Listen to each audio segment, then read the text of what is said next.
Sebastian Inlet 0 to 20 nautical miles, Port of Brevard County line to Sebastian Inlet 20 to 60 nautical miles until 8:45 p.m. Eastern Daylight Time.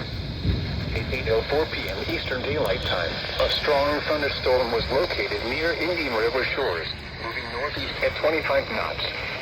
Hazard, wind gusts 34 knots or greater. Source, radar. Impact, excess of and heavy downpours.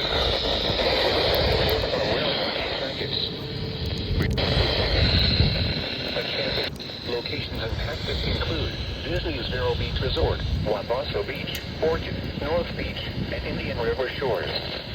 Move to safe harbor immediately as gusty winds and high waves are expected. Frequent lightning is occurring with this storm. If caught on the open water, stay below deck if possible. Keep away from ungrounded metal objects.